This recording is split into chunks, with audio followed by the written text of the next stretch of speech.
Salut à tous, après le nord avec Dunkerque, cap au sud pour la deuxième étape du Grand Prix FF3.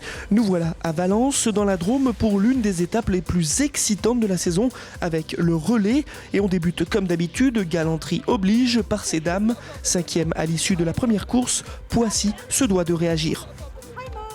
Après Dunkerque, on était très déçus et puis là, on est vraiment venu dans un esprit revanchard. On a envie de gagner, tout simplement. Je crois qu'on a les moyens aujourd'hui avec l'équipe qu'on a. J'ai envie de les aider à gagner encore une année. J'essaie d'amener mon expérience, de la régularité aussi, parce que je sais que je peux être là sur toutes les étapes et puis cadrer un petit peu des nouvelles. Rachel qui n'a jamais couru sur les Grands Prix, on lui explique un petit peu les spécificités de ce type de course. Et oui, Poissy veut sa revanche et c'est parti, tambour battant. On rappelle le format de cette épreuve. 5 triathlètes sont répartis dans 3 relais différents et elles doivent effectuer chacune un triathlon complet.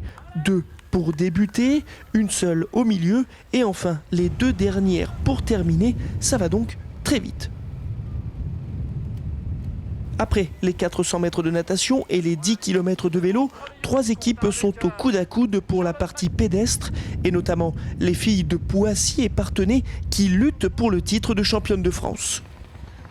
Le premier relais avec le passage de témoins. Ici, les Moulineaux s'élancent en tête sur le deuxième relais avec Caroline Routier, suivie au coude à coude par le Stade Poitvin, Hélène Pénoc et Poissy avec Andrea Hewitt.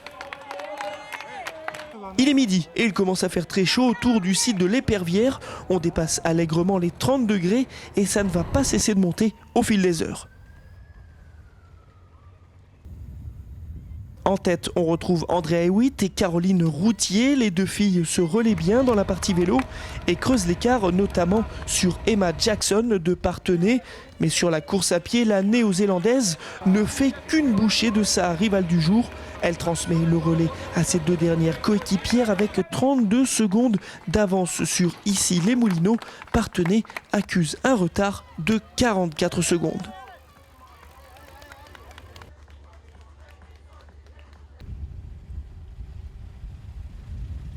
Bien organisée, l'équipe de Poissy fait tout ce qu'il faut pour tenir à distance ses adversaires.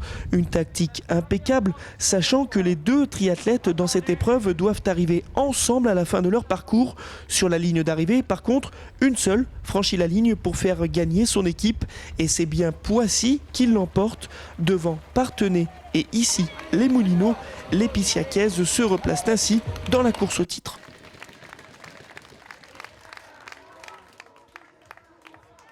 Si on gagnait cette étape, on pouvait se replacer. C'est chose faite. Maintenant, il reste encore 3 étapes de Grand Prix. On sait qu'on n'a pas le droit à l'erreur. Il y a des étapes compliquées, techniques, avec Embrun à venir, avec une étape des Alpes, avec une descente dangereuse, etc. Puis après les courses de septembre, on s'est bien relancé, mais ce n'est pas fait encore. On nous dit souvent que le Grand Prix a perdu de son intérêt, mais moi je trouve qu'il est passionnant ce Grand Prix, avec des équipes constituées des meilleures mondiales. Beaucoup d'équipes peuvent gagner cette année. Et aujourd'hui, c'est notre tour de gagner, mais il faudra s'accrocher sur chaque étape.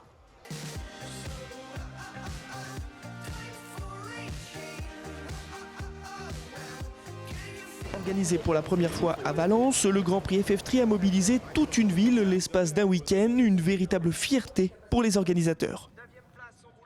C'est une super opportunité pour l'équipe, pour les garçons qui sont natifs de Valence, de pouvoir courir devant leur public sur des terrains qu'ils connaissent par cœur.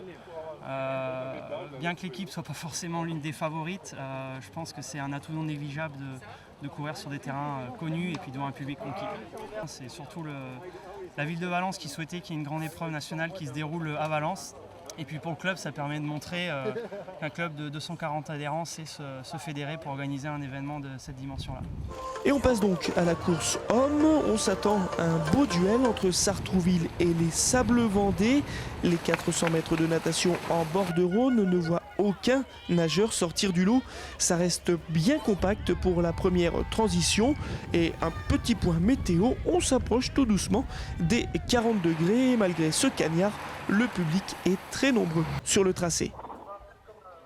À l'issue des 400 mètres de natation, des 10 km de vélo et des 2,5 km de course à pied, c'est Mulhouse qui passe le relais en premier, suivi à quelques mètres par Sartrouville, Liévin, Vitrolles, Sainte-Geneviève, Saint-Raphaël et enfin Poissy.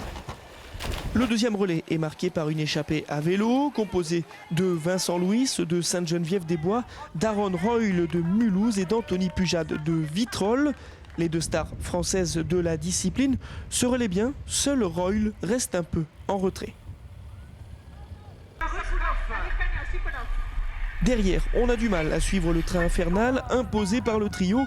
Richard Murray de Sartrouville connaît une fin de course difficile, ce qui va un peu compliquer les choses pour les petits hommes verts avant le dernier relais. Karl Shaw et Fred Belobre, eux, sont derrière. Sur la dernière discipline, c'est Vincent Louis qui s'illustre, il met tout le monde d'accord, il passe le relais avec une avance de 15 secondes sur Anthony Pujade et 30 secondes sur Royle. Mais l'écart reste faible, parti avec une quarantaine de secondes de retard. Les grands favoris, Sartrouville, ont lancé leurs deux fusées. Alarza et Mola vont faire parler la poudre sur ce dernier relais.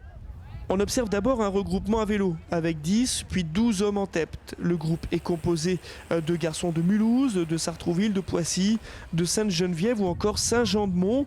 Dans le dernier des 3 tours, il compte 30 secondes d'avance sur Saint-Quentin, Vesoul et Liévin.